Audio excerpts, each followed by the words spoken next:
भोपाल से प्रस्तुत हैं प्रादेशिक समाचार। नमस्कार, समाचारों के साथ मैं जितेंद्र रघुवंशी। पहले मुख्य समाचार। प्रधानमंत्री नरेंद्र मोदी ने कहा, राष्ट्रीय डिजिटल स्वास्थ्य मिशन डिजिटल स्वास्थ्य प्रौद्योगिकी के क्षेत्र में क्रांति लाएगा। कुछ पाबंदियों के साथ 1 जून से प्रदेश को किया जाएगा अनलॉक। राज्य शासन ने तैयारियां शुरू की और प्रदेश में समय से पहले आ सकता है मानसून। अब समाचार विस्तार से। प्रधानमंत्री नरेंद्र मोदी ने राष्ट्रीय डिजिटल स्वास्थ्य मिशन के तहत कामकाज के विस्तार के लिए तेजी से कदम उठाने के निर्देश दिए हैं। श्री मोदी ने कहा कि राष्ट्रीय डिजिटल स्वास्थ्य मिशन बड़ी संख्या में स्वास्थ्य सेवाएं सुलभ कराने के जरिए लोगों के जीवन को आसान बनाएगा।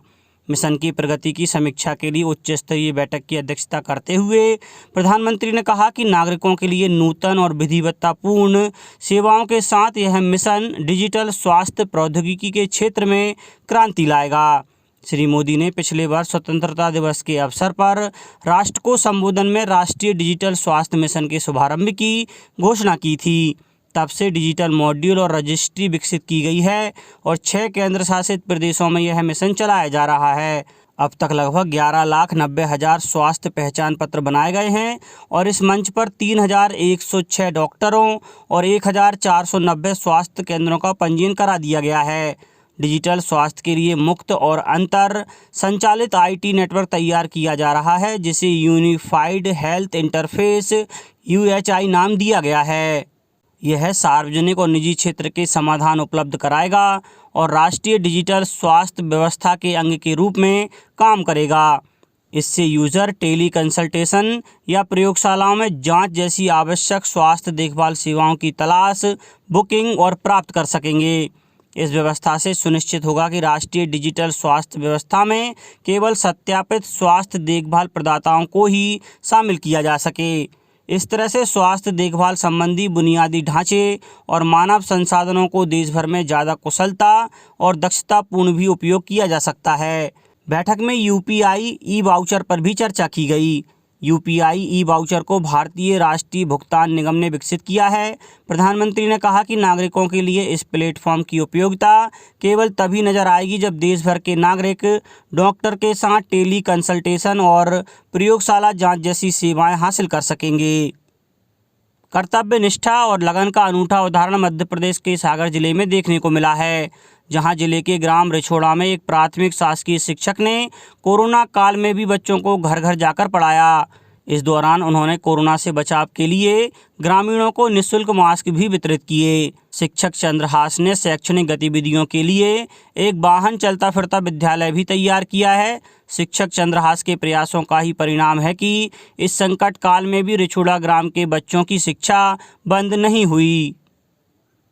किसान कल्याण तथा कृषि विकास मंत्री कमल पटेल ने कहा है कि हरदा के चिचोटकोटी वैदिक विद्यापीठम को प्रशिक्षण केंद्र के रूप में विकसित किया जाएगा।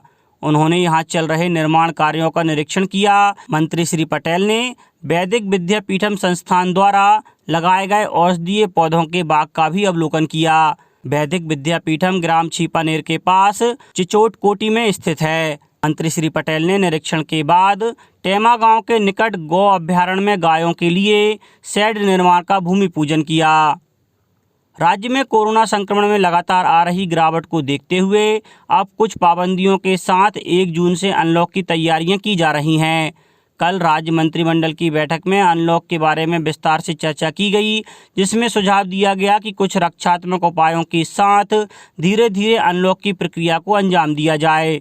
सूत्रों ने बताया कि कैबिनेट की बैठक में इस बात पर सहमति बन गई है कि 1 जून से सरकार दफ्तरों में 50% कर्मचारियों के साथ कामकाज शुरू कराया जाए।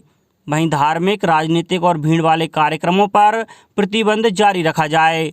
बैठक में दिए गए प्रस्ताव के अनुसार मॉल, सिनेमाघर, स्विमिंग पूल, पार्क कॉम्प्लेक्स बंद रहेंगे। वहीं शादी समारोह में दोनों पक्षों की तरफ से 20-20 लोगों को शामिल होने की अनुमति दी जाएगी। आर्थिक गतिविधियों और उद्योग व्यापार कोविड दिशा निर्देशों का पालन करते हुए अपना काम शुरू कर सकेंगे। अनलॉक के बारे में 31 मई को होने वाली बैठक में अंतिम फैसला मुख्यमंत्री करेंगे। प्रदेश राष्ट्रीय स्वास्थ्य मिशन संचालक ने प्रदेश के मुख्य चिकित्सा एवं स्वास्थ्य अधिकारी एवं जिला टीकाकरण अधिकारी को नवीन दिशा निर्देश जारी किए हैं। स्लॉट बुकिंग के बाद भी लाभार्थी टीका लगाने उपस्थित नहीं होते हैं तो ऐसी स्थिति में टीकाकरण केंद्रों पर शेष वैक्सीन का उपयोग शाम 4 बजे के उपरांत ऑन साइट बुकिंग के आधार पर किया जाएगा। मिशन संचालक श्रीमती भारद्वाज द्वारा जारी परिपत्र में 18 से 44 आयु संवर्ग के कोविड-19 टीकाकरण के लिए प्रदेश के 4 महानगरों में भोपाल, इंदौर, ग्वालियर, जबलपुर और 12 नगर निगम क्षेत्रों बुरहानपुर, छिंदवाड़ा, सतना, रीवा, देवास, कटनी, खंडवा, मुरैना, रतलाम, सागर, सिंगरौली एवं उज्जैन में 100% टीकाकरण ऑनलाइन रजिस्ट्रेशन के आधार पर किए जाएंगे। ग्रामीण पथ विक्रेताओं को प्रदेश सरकार द्वारा 1,000 रुपये सहायता राशि अनुदान स्वरूप दी जा रही है। मुख्यमंत्री श्री शिवराज सिंह चौहान लगभग 6 लाख हितग्राहियों को सामूहिक रूप से सहायता राशि का वितरण आज वर्चुअल समारोह में करेंगे। प्रदेश में कोरोना कर्फ्यू के दौरान कई छोटे छोटे व्यवसाय प्रभावित हुए हैं। इस स्थिति में पथ विक्रेताओं को तत्काल राहत पहुंचाने का प्रयास सरकार द्वारा किया गया है। कार्यक्रम मंत्रालय में शाम 4 बजे से होगा। पंचायत एवं ग्रामीण विकास विभाग के अंतर्गत मुख्यमंत्री ग्रामीण पथ विक्रेता योजना के अंतर्गत अब तक 2 लाख से अधिक ग्रामीण प्रवासी श्रमिकों सहित अन्य जरूरतमंद पथ विक्रेताओं को राज्य शासन की गारंटी पर 10-10 हज़ार रुपये का ऋण देकर लाभान्वित किया जा चुका है। अब कुछ समाचार खेल जगत से। भारत की शीर्ष मुक्केबाज 51 किलोग्राम वर्ग की खिलाड़ी मैरी कॉम ने दुबई में हुए एशियाई मुक्केबाजी प्रतियोगिता के फाइनल में प्रवेश कर लिया है। उन्होंने सेमीफाइनल में मंगोलिया की लुत्सेखान अल्तांत सेटसेक को 4-1 से हराया। एक अन्य सेमीफाइनल में मुक्केबाज साक्षी ने 54 किलो वर्ग में कजाकिस्तान की शीर्ष वरीयता प्राप्त दीना जैट को 3-2 के अंतर से हराया। 2 मुकाबलों में लगातार जीत के चलते भारत के खाते में कम से कम 2 रजत पदक आने पक्के हो गए हैं। अब बात मौसम की। मौसम विभाग के अनुसार केरल में मानसून 31 मई तक पहुंचने की संभावना है। इसके साथ ही प्रदेश में भी समय से पहले मानसून आने की संभावनाएं बढ़ गई हैं। आमतौर पर राज्य में मानसून जून महीने के पहले पखवाड़े में अपनी दस्तक दे देता है, लेकिन इस बार प्रदेश में भी समय से पहले मानसून आने की संभावनाएं दिखाई देने लगी हैं। मौसम वैज्ञानिकों के अनुसार मानसून के लिए अनुकूल हवाओं का चलना प्रदेश में शुरू हो गया है। अब हवाओं की दिशा उत्तर पश्चिम से दक्षिण पश्चिम की ओर होने लगी है। अब कुछ समाचार संक्षेप में। प्रधानमंत्री नरेंद्र मोदी चक्रवात यास के प्रभाव का जायजा लेने के लिए आज ओडिशा और पश्चिम बंगाल का दौरा करेंगे। वित्त मंत्री निर्मला सीतारमण आज नई दिल्ली में वीडियो कॉन्फ्रेंस के जरिए जीएसटी परिषद की 43वीं बैठक की अध्यक्षता करेंगी। वित्त राज्य मंत्री अनुराग ठाकुर भी इस बैठक में हिस्सा लेंगे। और रक्षा मंत्री राजनाथ सिंह ने कल services e health assistant and teleconsultation OPD portal launch किया। ये पोर्टल सशस्त्र बलों को टेली मेडिसिन सेवाएं देगा। अंत में मुख्य समाचार एक बार फिर।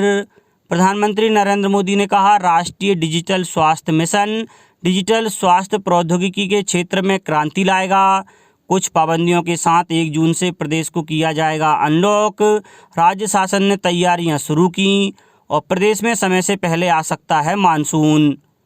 इस बुलेटिन में इतना ही। घर पर रहिए, सुरक्षित रहिए और सुनते रहिए प्रादेशिक समाचार।